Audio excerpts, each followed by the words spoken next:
بارگاہ رسالت میں آپ صلی اللہ علیہ وسلم میں تواتراً نذرانۂ عقیدت و محبت و احترام پیش کرنے کے بعد آج کی ہماری گفتگو کا عنوان امت مسلمہ کی ذبح حالی اور فکر اقبال کی روشنی میں امت کی بیداری ہے۔ امت مسلمہ گزشتہ کئی صدیوں سے زوال اور انحطاط کی زندگی بسر کر رہی ہے۔ عرب و عجم میں امت مسلمہ کے افراد کو ذبح کیا جا رہا ہے۔ پوری دنیا میں جہاں کہیں بھی کچھ تو ہو رہا ہے وہ امت مسلمہ کا ہی ہو رہا ہے۔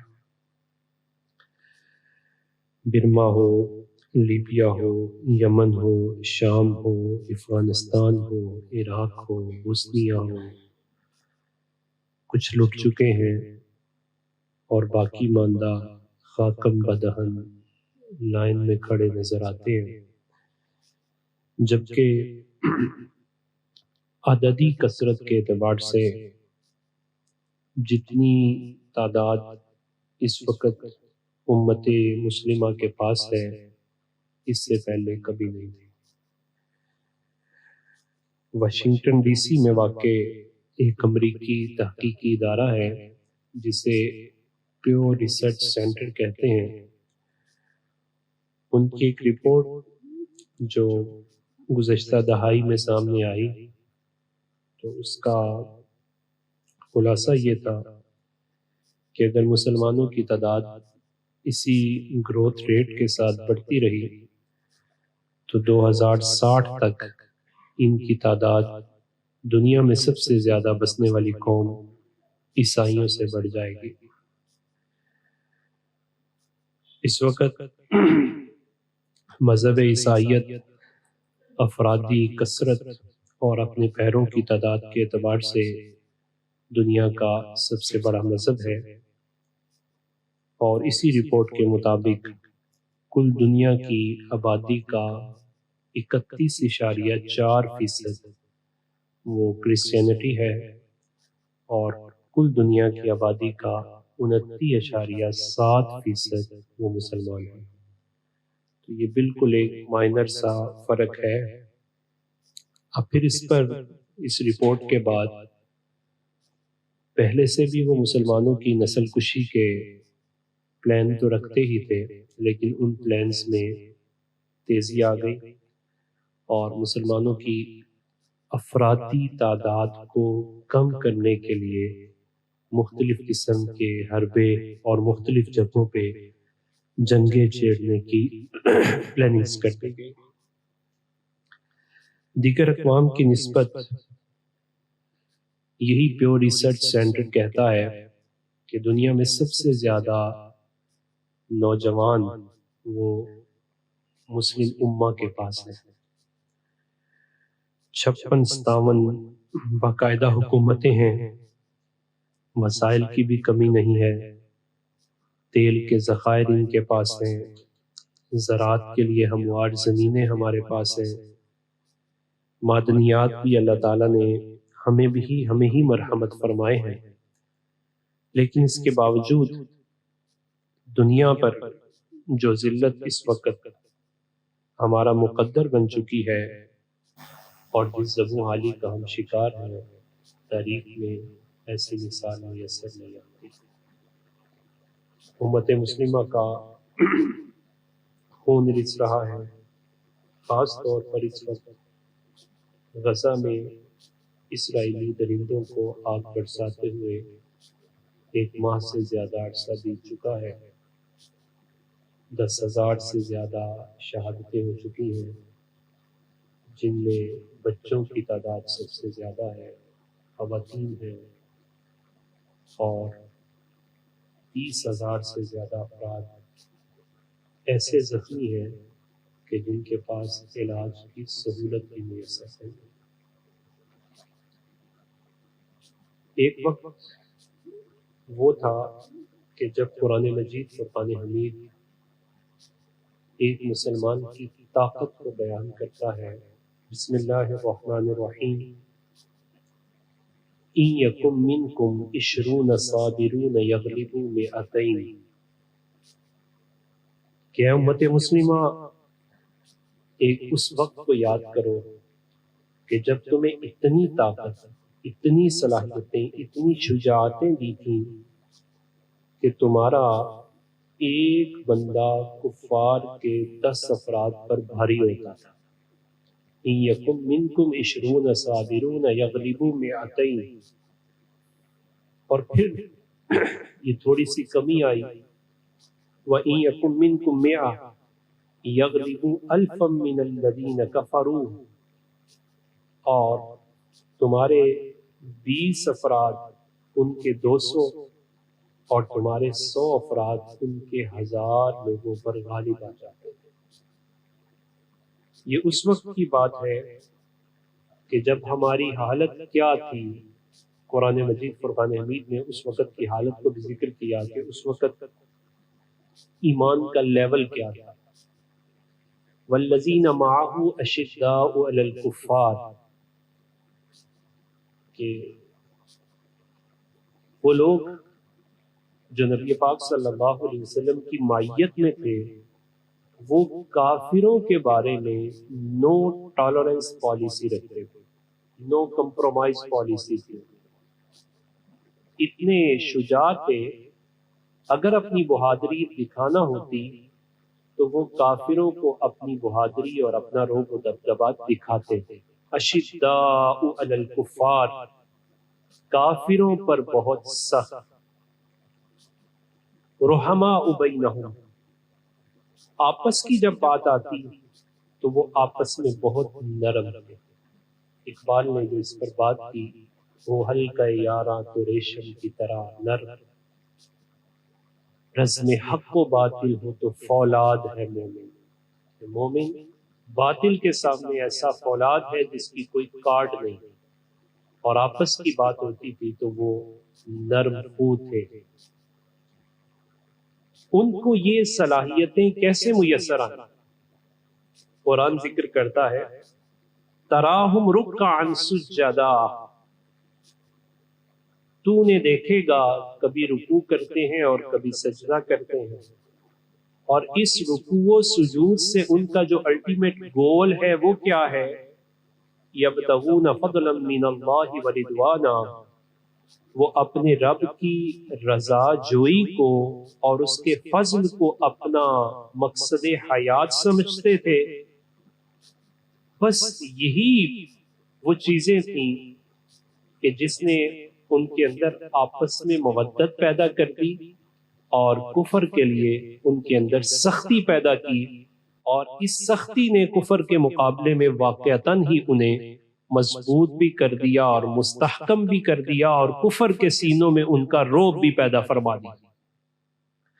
قرآن مجید فرقان حمید نے اس پر مزید ان کو داد تحسین پیش کرتے ہوئے ان کیفیات کو ذکر کیا۔ لا تجد قوما یؤمنون باللہ والیوم الآخر، اے محبوب آپ نہیں پائیں گے ایسی قوم کو کہ جو اللہ اور آخرت کے دن پر ایمان رکھتے ہوں، یوادون من حاد اللہ ورسولہ، اللہ اور اس کے رسول کو اپنا محبوب رکھتے ہیں، وَلَوْ كَانُوا آبَاءَهُمْ أَوْ أَبْنَاءَهُمْ أَوْ إِخْوَانَهُمْ أَوْ عَشِيرَتَهُمْ، اور ان کے دشمن چاہے تعلق دار ہی کیوں نہ ہو تو بھی دشمن ہی ہوتے تھے۔ أُولَئِكَ كَتَبَ فِي قُلُوبِهِمُ الْإِيمَانَ، یہ وہ لوگ ہیں کہ اللہ تعالیٰ نے ان کے دلوں میں ایمان کو ثبت فرما دیا ہے۔ وَأَيَّدَهُمْ بِرُوحٍ مِّنْهُ، اور روح الامین کے ذریعے ان کی تائید اور نصرت ہوتی تھی۔ اولئک حزب اللہ، یہ اب معمولی جماعت نہیں رہی تھی، یہ اللہ کی جماعت بن گئی تھی۔ پھر قرآن مجید فرقان حمید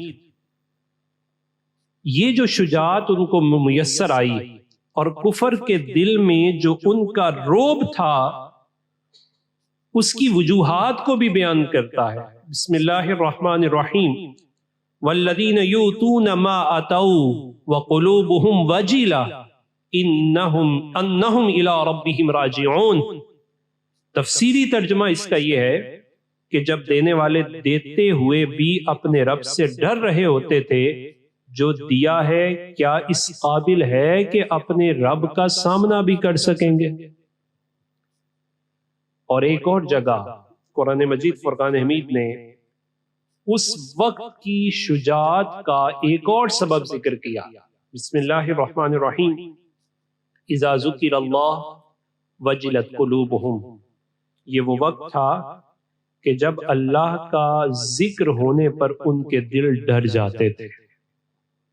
وَإِذَا تُلِيَتْ عَلَيْهِمْ آيَاتُهُ زَادَتْهُمْ إِيمَانًا، اور جب ان پر اللہ کا قرآن پڑھا جاتا تو ایمان میں زیادتی ہوتی۔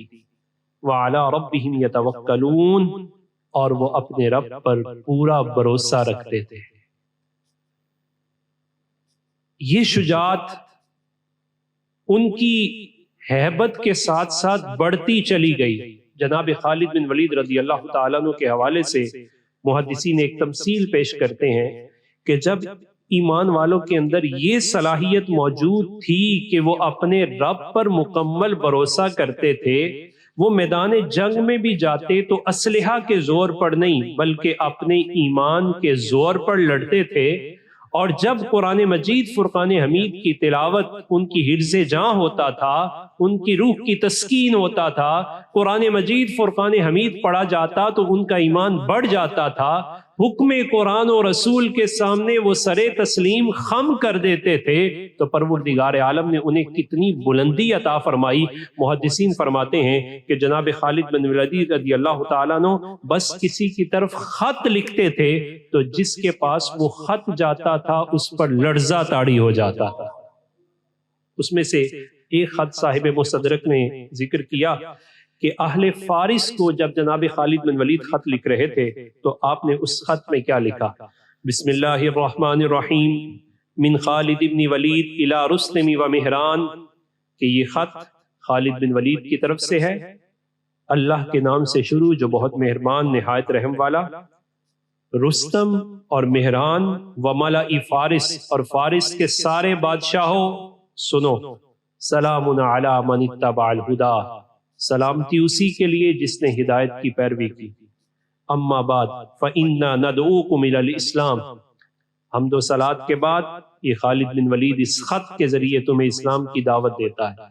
فإن ابیتم، اگر تم نے انکار کیا تو پہلی صورت یہ ہے کہ ہمارے غلام بن جاؤ اور ٹیکس دے دو۔ وانتم صاغرون، اور تم یہاں رہو گے تو ذلیل اور رسوا بن کر ہی رہو گے۔ فإن معی قوم، اور اگر تم نے انکار کر دیا تو پھر یہ بات سن لو، خالد بن ولید آ رہا ہے، اور اس کے ساتھ جو قوم ہے نا اس کے اوصاف بھی سن لو کیا ہے۔ فإن معی قوم يحبون القتل فی سبیل اللہ کما يحب فارس الخمر والسلام علی من اتبع الہدی، جس طرح تم فارس والے شراب پسند کرتے ہو نا، میری جماعت اس طرح جہاد کو پسند کرتی ہے۔ یہ الفاظ حضرت خالد بن ولید رضی اللہ تعالیٰ عنہ کے ان معی قوم، میرے ساتھ ایسی قوم ہے، یحبون القتل فی سبیل اللہ، جو اللہ کے راستے میں جہاد کو پسند کرتی ہے، کما یحب فارس الخمر، جیسے فارسی لوگ شراب کو پسند کرتے ہیں، والسلام علی من اتبع الہدی، تو آخر پہ پھر کہا جس نے ہدایت کی پیروی کی ہماری طرف سے اس کو سلامتی ہے۔ بس یہ وہ الفاظ تھے کہ جس نے کیسر و کسرا کی ساری قوتوں کو جناب خالد بن ولید کے سامنے سرنڈر کرنے پر مجبور کر دیا۔ اب یہاں اس پہلو پر ہمیں ضرور سوچنا چاہیے کہ جہاں حاکم وقت کا خوف خدا رکھتے ہوئے ایمان کی قوت سے معمور ہونا ضروری ہے، وہاں جن پر وہ حکمران ہے اس قوم کے اندر بھی یہ کوالٹی پایا جانا بہت ضروری ہے۔ جناب خالد بن ولید نے یہ جو لفظ ذکر کیے اپنی بات نہیں کی، فرمایا فَإِنَّ مَعِي قَوْمٌ، مجھے جن کا سربراہ بنایا گیا وہ قوم معمولی قوم نہیں، وہ اللہ اور اس کے رسول کے کلمہ کی بلندی کے لیے نکلتی ہے۔ پھر کیا ہوا؟ ہمارے دلوں میں وہن آ گیا، ہم کثرت کے باوجود موہون ہیں۔ میں نے ابتداءً ذکر کیا کہ 29.7% کل دنیا کی آبادی کا حصہ وہ مسلمانوں کے پاس ہے۔ ذخائر 53.7 ذخائر ہمارے پاس ہیں، جب چاہیں پوری دنیا کو جامد کر سکتے ہیں۔ صلاحیتیں سب سے زیادہ ہمارے پاس ہیں۔ پوری دنیا میں جہاں بھی کوئی نئی ٹیکنالوجی آتی ہے، کسی نہ کسی طرح اس میں مسلمانوں کا حصہ ضرور موجود ہوتا ہے۔ حضرت اقبال نے جب اس پہلو پر کلام کیا تو وہ ان کا ایک جملہ سنہری حروف سے لکھنے کے قابل ہے۔ کہا کہ جب مسلمان بناتے تو رہے چیز، لیکن غلبہ کسی اور کا ہو گیا تو اب یہ علم وہ غیر مسلم ہو گیا۔ جب علم غیر مسلم ہوا تو وہ انسانیت کے لیے نقصان کا باعث ہی رہے گا۔ جب تک آپ اس علم کو مسلمان نہیں کرو گے اس وقت تک انسانیت نقصان ہی میں رہے گی۔ اس وقت ٹیکنالوجی پر غلبہ یہود و نصارہ کا ہے۔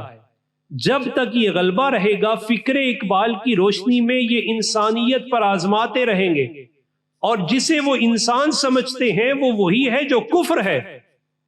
مسلمان کو تو وہ انسان ہی نہیں سمجھتے۔ آج کیفیات یہ ہیں، ہم ایٹمی پاور ہوتے ہوئے موہون ہیں، حکومتیں 57 ہمارے پاس ہیں پھر بھی موہون ہیں، ذخائر تیل کے ہمارے پاس ہیں پھر بھی موہون ہیں، زراعت میں ترقی مگر موہون، معدنیات ملی پھر بھی موہون، موت سے ڈرتے رہے اور دنیا سے محبت کرتے رہے تو کیفیات کیا ہوئیں؟ آئیے مصطفیٰ جان رحمت صلی اللہ علیہ وسلم کے اس فرمان کو سماعت کیجئے۔ رسول اللہ صلی اللہ علیہ وسلم ارشاد فرماتے ہیں، یوشک الامم، قریب ہے کہ امت مسلمہ پر ایک ایسا وقت آئے گا کہ قومیں اس پر ایسے ٹوٹ پڑیں گی جیسے کھانے والی چیزوں پر لوگ ٹوٹ پڑتے ہیں۔ صحابہ کرام رضوان اللہ علیہم اجمعین نے سوال کیا، وَمِن قِلَّةٍ نَحْنُ يَوْمَئِذٍ، کیا ایسا اس وجہ سے ہوگا کہ اس وقت حضور ہم تعداد میں کم ہوں گے؟ نبی پاک صلی اللہ علیہ وسلم نے ارشاد فرمایا، بل انتم یومئذ کثیر، ایسی بات نہیں بلکہ تم اس وقت تعداد میں بہت زیادہ ہوگے، وَلَكِنَّكُمْ غُثَاءٌ كَغُثَاءِ السَّيْلِ، لیکن بات یہ ہے تم سیلاب کی جاگ کی مانند ہو جاؤ گے۔ وَلَيَنزِعَنَّ اللَّهُ مِن صُدُورِ عَدُوِّكُمُ الْمَحَابَةَ مِنْكُمْ، اور اللہ تعالیٰ تمہارے دشمن کے سینوں سے تمہارا خوف نکال دے گا۔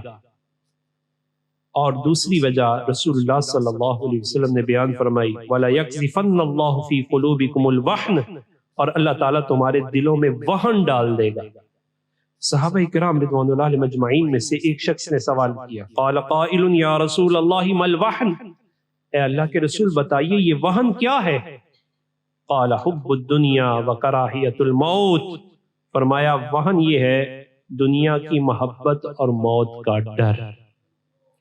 اقبال نے اس کا ترجمہ کیا، کافر کی موت سے بھی لرزتا ہو جس کا دل، کون کہتا ہے اسے مسلمان کی موت مر، کیونکہ مسلمان کی موت کیا ہے؟ یہ شہادت گاہ الفت میں قدم رکھنا۔ لوگ آسان سمجھتے ہیں مسلمان ہونا۔ اسلام کا جو تصور جہاد ہے اسے بھی بالکل ایک مختلف نوعیت میں دنیا میں انٹروڈیوس کروا دیا گیا، پیش کر دیا گیا، جسے سن کر آج مسلمان ہی، یعنی وہ کافر جس کے سینے میں ہمارا خوف موجود تھا، آج معاملہ برعکس ہو گیا کہ کافر کا خوف مسلمان کے دل میں آ گیا۔ سبب دو ہیں، ایک اللہ اور اس کے رسول کے ساتھ رشتہ کمزور ہو گیا، دوسرا دنیا کی محبت بڑھ گئی اور موت کا خوف بڑھ گیا۔ اسلامی جہاد کا تصور تبدیل ہو گیا۔ تصور اسلامی جہاد کیا ہے؟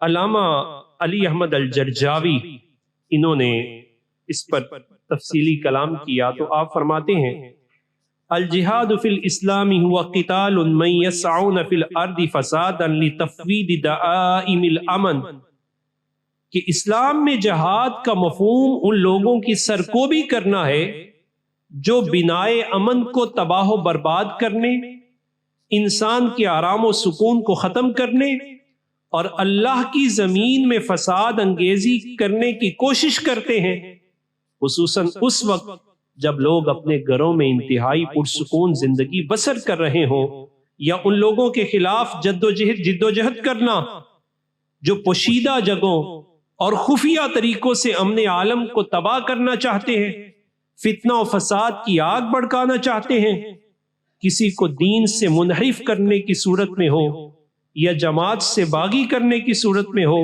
اور اطاعت کی زندگی سے روح گردانی کی صورت میں ہو، یا ان لوگوں کے خلاف جو اللہ کے نور کو بجھانا چاہتے ہیں اور مسلمانوں کو جنہیں وہ اپنا دشمن قرار دیتے ہیں اپنے وطن سے دور بھگانا چاہتے ہوں اور انہیں اپنے ہی گھروں سے بے گھر کرتے ہوں، عہد شکنی کرتے ہوں، وہاں امن و سلامتی کے معاہدوں کی پاسداری نہ کرتے ہوں۔ جہاد انسانیت کے لیے اذیت، تکلیف اور ہر اس ماحول کو جسے ظالم بپا کرنا چاہتا ہے اس کے نظام کو ختم کرنے اور محارم کی حفاظت کا نام ہے۔ اسی وجہ سے قرآن مجید فرقان حمید نے جب صورتحال ایسی ہو جائے کہ اہل ایمان کو ان کے ایمان پر برقرار نہ رہنے دیا جاتا ہو، امن عالم کو کوئی تباہ کرنے کی کوشش کرتا ہو، تو اسلام اپنی سلامتی کا پر پھیلاتا ہے اور قرآن خطاب کرتا ہے وَمَا لَكُمْ لَا تُقَاتِلُونَ فِي سَبِيلِ اللَّهِ، ارے تمہیں کیا ہو گیا، سب کچھ دیکھ بھی رہے ہو لیکن اللہ کے راستے میں جہاد کیوں نہیں کرتے؟ وَمَا لَكُمْ لَا تُقَاتِلُونَ فِي سَبِيلِ اللَّهِ، تمہیں کیا ہوا کہ اللہ کی راہ میں نہیں لڑتے؟ حالت یہ ہے، کیفیت یہ ہے وَالْمُسْتَضْعَفِينَ مِنَ الرِّجَالِ وَالنِّسَاءِ وَالْوِلْدَانِ، اور کمزور مردوں اور عورتوں اور ان بچوں کے لیے الَّذِينَ يَقُولُونَ، جو آہیں بھر بھر کر اللہ کی بارگاہ میں یہ دعائیں کر رہے ہیں ربنا اخرجنا من هذه القرية الظالم اهلها، یا اللہ ہمارے لیے اس بستی سے وہ لوگ نکال دے جو ہمیں اس کے ظلم سے بچا لیں، وَاجْعَلْ لَنَا مِن لَّدُنْكَ وَلِيًّا، اور ہمیں اپنے پاس سے کوئی حمایتی دے دے، وَاجْعَلْ لَنَا مِن لَّدُنْكَ نَصِيرًا، اور ہمیں اپنے پاس سے کوئی مددگار عطا فرما دے۔ قرآن مجید فرقان حمید کی آیہ مبارکہ صراحتاً امت مسلمہ کو خطاب کر رہی ہے اس حال میں کہ جب امت مسلمہ کے وہ افراد جو اپنے ہی گھر میں اپنے ہی امن کو کھو چکے ہیں اور اپنی جانیں، اپنے مال، اپنی اولادیں اور جمیع اعتبار سے ظلم کا شکار ہو کر اللہ کی بارگاہ میں آہیں بھر رہے ہیں، تو پوری امت مسلمہ پر یہ لازم ہو جاتا ہے، یہ فریضہ ہے ان پر کہ وہ ان کی مدد کے لیے میدان عمل میں آئے۔ یہاں معاملہ بالکل برعکس ہے، چونکہ کنٹرول یہودیت کا ہے، عیسائیت اور نصارہ کا گٹھ جوڑ ہے۔ انہوں نے تصویر کا دوسرا رخ پیش کیا، وہ آج مظلوم کو ظالم اور ظالم کو مظلوم بنا کر ایسا واویلا کرتے ہیں کہ ہمارے کچھ دانشور بھی ان کا شکار ہو جاتے ہیں۔ کیا ضرورت پڑی ہے؟ کیوں ایسا ہوا؟ آئیے ذرا انہی کیفیات کو قرآن مجید فرقان حمید میں ایک اور انداز میں سمجھتے ہیں۔ جنگ بدر کا جو پس منظر ہے وہ کیا ہے؟ نبی پاک صلی اللہ علیہ وسلم جب مدینہ پاک میں تشریف لائے تو قریش یہ چاہتے تھے کہ ان کو یہاں امن سے نہیں رہنے دینا۔ اس کے تحت مفسرین نے لکھا مسلمان جہاں بھی امن قائم کرنے لگیں گے، یہودیت کی فطرت میں فساد ہے، وہ ان کے امن کو تباہ کرے گا۔ نقل و حرکت مدینہ طیبہ کی باؤنڈری میں ہوتی، مدینہ کے یہود اور منافقین کے ساتھ ساز باز ہوتی۔ نبی پاک صلی اللہ علیہ وسلم نے 8 جتھے اور 8 لشکر تیار کیے چھوٹے چھوٹے، اور جن کی ڈیوٹی صرف یہ تھی کہ وہ مدینہ طیبہ کے امن کو تباہ نہیں ہونے دیں گے۔ ہر طرف سے اس پر نظر رکھے۔ انہی میں سے ایک دستہ حضرت عبداللہ بن جہش رضی اللہ تعالیٰ عنہ کی سرپرستی میں، جسے مقرر کیا گیا مکہ اور طائف کے درمیان وادی نخلہ کے بارڈر پر، اور کہا گیا کہ یہاں سخت خدشہ ہے کہ قریش یہود کے ساتھ ساز باز کریں گے اور یہاں سے مسلمانوں کے خلاف در اندازی ہوگی۔ نبی پاک صلی اللہ علیہ وسلم کے حکم پر جناب عبداللہ بن جہش رضی اللہ تعالیٰ عنہ یہاں مامور ہو گئے، اور ویسا ہی ہوا۔ قریش نے در اندازی کرنے کی کوشش کی تو باہم جدال ہوا۔ اس جدال کے نتیجے میں مشرکین مکہ کا ایک بندہ قتل ہو گیا۔ یہ ہجرت کے بعد پہلا قتل تھا۔ مشرکین نے اس پر ڈنڈورا پیٹ دیا، ہمارا بندہ مارا گیا۔ اور دوسری طرف انہوں نے مذہبی آڑ کیا لی، چونکہ اسلام میں حرمت والے مہینے 4 ہیں، ایک رجب اور ذیقعد، ذی الحج اور محرم، 3 اکٹھے اور ایک جدا۔ رجب حرمت والا اس وجہ سے قرار پایا کہ اس میں کثرت کے ساتھ عمرہ کرتے تھے، ذیقعد، ذی الحج اور محرم کو حج کے ایام کی وجہ سے، اور ان میں سیز فائر ہو جاتا، ان کے اندر کسی قسم کا جنگ و جدال نہیں ہوتا تھا۔ جب یہ بندہ قتل ہوا ان کا، تو ادھر رجب کا چاند طلوع ہو گیا، انہوں نے ڈنڈورا پیٹ دیا اور یہ کہنے لگے، یوں سمجھیے کہ آج کی میڈیا کی زبان میں کہنے لگے، دیکھو مسلمان تو امن کا درس دیتے ہیں، یہ مسلمان تو امن کے دائی ہیں، ان کا مذہب تو اسلام ہے، یہ تو حق کو اٹھانے کے لیے آئے تھے، دیکھو انہوں نے حرمت والے مہینے کا بھی پاس نہیں کیا۔ بلا تشبیہ و تمثیل، جیسے آج 75 سال سے دبتے ہوئے پستے ہوئے ان فلسطین کے مسلمانوں سے نے ذرا سی انگڑائی لی تو وہ لنڈے کے دانشور کہنے لگے، ان کو کیا ضرورت پڑی ہوئی تھی اپنے سے بڑے دشمن کے ساتھ یوں مڈمیر کرتے، ان کو کیا ضرورت پڑی ہوئی تھی، اپنے امن کو خود تباہ کر رہے ہیں۔ بلا تشبیہ و تمثیل، یہاں مسلمانوں کے خلاف بھی یہی وار لڑی گئی اور یہ پورا ڈنڈورا مدینے میں پٹ گیا۔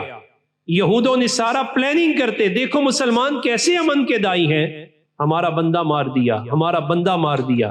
یہ بات جب بارگاہ رسالت مآب صلی اللہ علیہ وسلم میں پہنچی تو مسلمانوں کا دفاع کرتے ہوئے پروردگار عالم نے قرآن کو نازل فرما دیا۔ مسلمانوں کے دفاع میں سورہ بقرہ کی یہ آیات 217 اور 218 اتری، کس تناظر میں کہ وہ جو مسلمانوں کے امن کو تباہ کرنے کے لیے مدینہ طیبہ پر حملہ آور ہونا چاہتے تھے، خود آگے بڑھے، ان کا بندہ مارا گیا، تصویر کا دوسرا رخ پیش کر کے کہنے لگے، دیکھو ہمارا بندہ مار دیا۔ اب نبی پاک صلی اللہ علیہ وسلم پر جو قرآن اترتا ہے، ذرا اس کی آیات، صحابہ کرام رضوان اللہ علیہم اجمعین نے نبی پاک صلی اللہ علیہ وسلم کی بارگاہ میں سوال کیا، اور سوال کیا ہے کہ حضور قرآن بھی اتر رہا ہے، لیکن اس سے پہلے بنیادی طور پر ایک اور ان کی طرف سے ایلیگیشن ہے، اور وہ یہ کہتے ہیں کہ ہم نے حرمت والے مہینے کا خیال نہیں کیا۔ تو حضور اس کے بارے میں آپ کیا ارشاد فرماتے ہیں؟ رب تعالیٰ نے اس پر بھی قرآن کو نازل فرما دیا۔ قرآن مجید فرقان حمید میں حضرت عبداللہ بن مسعود رضی اللہ تعالیٰ عنہ فرماتے ہیں کہ 14 مقامات ایسے ہیں کہ جو صحابہ کے سوال کے جواب میں وارد ہوئے ہیں۔ ان میں سے ایک یہ ہے کہ 14 سوال صحابہ کے ہیں جس کا قرآن مجید فرقان حمید نے جواب دیا، اور بڑی قابل توجہ بات یہ ہے کہ یہ سارے کے سارے سوال عمل سے متعلق ہے، عمل سے متعلق ہے، چونکہ ان کا مزاج عمل والا تھا، پریکٹیکل کویسچن ہے، اور دین ایکشن۔ یہ صحابہ کرام رضوان اللہ علیہم اجمعین کا مزاج تھا، انہوں نے بات ہی یہاں سے شروع کی، حضور یہ حرمت والے مہینوں میں بندہ مارا گیا ہے، تو اس کے بارے میں کیا خیال ہے؟ پروردگار عالم نے اس کا جواب دیا، یسألونک عن الشہر الحرام قتال فیہ، اے محبوب یہ آپ کے اپنے پوچھ رہے ہیں کہ ماہ حرام میں جنگ کرنے کا کیا حکم ہے؟ کل، اے پیارے محبوب آپ فرما دیجئے، قتال فیہ کبیر، اس میں لڑائی کرنا بڑا گناہ ہے، لیکن اگلی بات، وَصَدٌّ عَن سَبِيلِ اللَّهِ، اللہ کے راستے سے روکنا بھی بڑا گناہ ہے۔ اگلی بات، وَكُفْرٌ بِهِ، اور اللہ کا انکار کرنا جب اس کی طرف بلایا جا رہا ہو، یہ بھی بڑا گناہ ہے۔ وَالْمَسْجِدِ الْحَرَامِ، اور مسجد حرام سے تمہیں نکال کر یہاں بھیجنا اور پھر یہاں امن سے نہ رہنے دینا یہ بھی بڑا گناہ ہے۔ وَإِخْرَاجُ أَهْلِهِ مِنْهُ أَكْبَرُ عِنْدَ اللَّهِ، اور پھر یہاں سے نکالنے کی سازشیں کرنا یہ بھی اللہ کے نزدیک بڑا گناہ ہے۔ بلکہ صرف گناہ نہیں، ایک طرف ایک قتل ہے اور دوسری طرف ان کے 4 گناہ گنوائے گئے کہ پہلا گناہ ان کا یہ کہ وہ اللہ کے راستے سے روکتے ہیں، دوسرا ان کا یہ کہ وہ اللہ سبحانہ تعالیٰ کا انکار کرتے ہیں، تیسرا ان کا گناہ یہ کہ وہ مسجد حرام سے ان کو نکالتے ہیں اور اس کی حرمت کا احترام نہیں کرتے، وہاں بتوں کو سجاتے ہیں، چوتھا گناہ یہ کہ وہاں بھی نہیں رہنے دیا، یہاں بھی نہیں رہنے دیتے۔ ایک طرف ایک قتل بڑا گناہ ہے اور دوسری طرف یہ 4 اس سے بھی بڑے گناہ ہیں، اور صرف گناہ نہیں بلکہ یہ تو فتنہ انگیزی ہے، یہ تو فساد ہے۔ والفتنة اکبر من القتل، ان کو بتا دیں قتل بھی ناجائز تھا، لیکن یہ فتنہ جو قتل کے بعد تمہیں گنوایا گیا ہے یہ اس سے بھی زیادہ خطرناک ہے۔ والفتنة اکبر من القتل ولا یزالون، پھر قرآن نے اس پر مہر ثبت کی، ولا یزالون یقاتلونکم، اور یہ ہمیشہ تمہارے ساتھ لڑتے رہیں گے، حتی یردوکم عن دینکم، یہاں تک کہ وہ تمہیں تمہارے دین سے پھیر دیں، ان استطاعوا، جب بھی ان کو موقع ملے گا، وَمَن يَرْتَدِدْ مِنْكُمْ عَنْ دِينِهِ، اور جو کوئی اپنے دین سے تم میں سے اعراض کرے گا، فَيُمُتْ فَهُوَ كَافِرٌ، اور وہ مر گیا اس حال میں کہ وہ کافر ہے، فَأُولَئِكَ حَبِطَتْ أَعْمَالُهُمْ فِي الدُّنْيَا وَالْآخِرَةِ، یہی وہ لوگ ہیں کہ ان کے اعمال دنیا و آخرت میں ضائع ہو گئے، وَأُولَئِكَ کا اصحاب النار، اور یہ آگ والے ہیں، ہم فیہا خالدون، اور یہ ہمیشہ اس میں رہنے والے ہیں۔ ان الذین آمنوا والذین ہاجروا وجاہدوا فی سبیل اللہ، مگر وہ لوگ جو ایمان لائے، انہوں نے ہجرت کی اور جہاد کیا اللہ کے راستے میں، اولئک یرجون رحمت اللہ، یہ وہ لوگ ہیں جو اللہ کی رحمت کے امیدوار ہیں، واللہ غفور الرحیم، اور اللہ تعالیٰ بخشنے والا رحم فرمانے والا۔ تو اس نیریو میں ذرا دیکھیے کہ آج فلسطین میں 75 سال ہو گئے جنہیں پستے اور دبتے ہوئے، اور اس میں جب انہوں نے ذرا سی انگرائی لی اور کہنا کہ جناب غلطی ان سے ہو گئی، اور دوسری طرف ان کفار اور یہود کے ان سارے سرغنوں کے جرائم دیکھیے کیا ہے کہ ان کے ہاں انسانیت بھی باقی نہیں رہی، ان کے ہاں مسجد اقصی کا تقدس بھی باقی نہیں رہا، ان کے ہاں ان کے رہنے والے حقیقی لوگوں کو دخل اندازی۔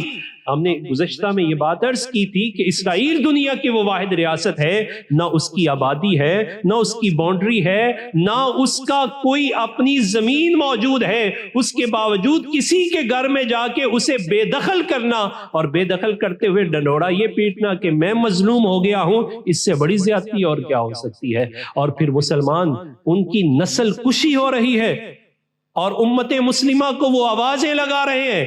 ایسے میں امت مسلمہ کی یہ ذمہ داری بنتی ہے کہ جہاں وہ اپنے ان بھائیوں کے لیے صدا بلند کریں تو اس صدا کے اندر کفر سے بیزاری کی صدا بھی نظر آنی چاہیے، اور ان کی امداد، ان کے تعاون فقط لفظوں سے نہیں بلکہ اس زور سے ہونا چاہیے جس زور سے حضرت خالد بن ولید رضی اللہ تعالیٰ عنہ نے پیغام دیا کہ کوئی بھی حکمران جب بات کرے تو اس انداز سے بات کرے، ارے میں اکیلا نہیں ہوں، میرے ساتھ وہ قوم ہے جو اللہ اور اس کے رسول پر ایمان رکھتی ہے، وہ موت سے ڈرتی نہیں بلکہ موت سے پیار کرتی ہے۔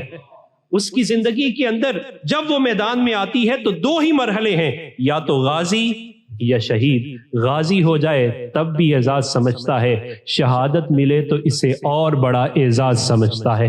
مصطفیٰ جان رحمت صلی اللہ علیہ وسلم نے جب اس پہلو پر کلام کیا تو رسول اللہ صلی اللہ علیہ وسلم نے مومن کی ایک شان اور اس کے ایمان کی پختگی کو اس انداز سے بھی بیان فرمایا اس شخص سے خدشہ ہے، مفہوم حدیث یہ ہے، اس شخص سے خدشہ ہے کہ جس نے زندگی بھر جہاد کی خواہش نہ کی یا اللہ کے کلمے کو بلند کرنے کی خواہش نہ رکھی، جب وہ مرے گا تو نفاق والا دل لے کے مرے گا۔